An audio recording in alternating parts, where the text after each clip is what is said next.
ചെങ്കോട്ടുകോണം ശ്രീരാമദാസ ആശ്രമം മഠാധിപതി ബ്രഹ്മശ്രീ സ്വാമി ബ്രഹ്മപാദാനന്ദ സരസ്വതിയുമായി അടുത്ത ബന്ധമെന്ന് മിസോറാം മുൻ ഗവർണർ കുമ്മനം രാജശേഖരൻ അനുസ്മരിച്ചു. സന്യാസിയായിരിക്കെ തന്നെ തന്ത്രശാസ്ത്രത്തിലും തച്ചുശാസ്ത്രത്തിലും ക്ഷേത്രാരാധനയിലുമെല്ലാം അഗാധമായ പാണ്ഡിത്യമുണ്ടായിരുന്നു. മാർഗദർശക മണ്ഡലത്തിൻ്റെ പ്രവർത്തനത്തിൽ എപ്പോഴും സജീവമായിരുന്നു. വിയോഗം തീരാ നഷ്ടമെന്നും കുമ്മനം രാജശേഖരൻ പറഞ്ഞു.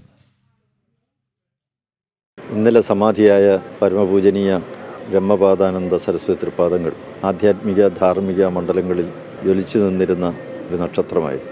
പൂജനീയ സത്യാനന്ദ സരസ്വതി തൃപ്പാദങ്ങൾ തങ്ങളുടെ ഈ ആധ്യാത്മിക ധാർമ്മിക രംഗത്തുണ്ടാക്കിയ പരിവർത്തനത്തിൻ്റെ ചുവട് പിടിച്ചുകൊണ്ട് ശ്രീരാമദാസ മിഷനെ നയിക്കുകയും സന്യാസി ശ്രേഷ്ഠന്മാരുടെ എല്ലാം പൊതുപ്രവർത്തന വേദിയായിട്ടുള്ള മാർഗദർശക മണ്ഡലത്തിന് ഒരു താങ്ങും തണലുമായി നിന്ന് വേണ്ട നേതൃത്വം നൽകുകയും ചെയ്ത ബ്രഹ്മപാദാനന്ദ സരസ്വതി സ്വാമികളുടെ വിയോഗം തീർച്ചയായും ആധ്യാത്മിക രംഗത്തൊരു വലിയ നഷ്ടമാണ് സംഭവിച്ചിരിക്കുന്നത്.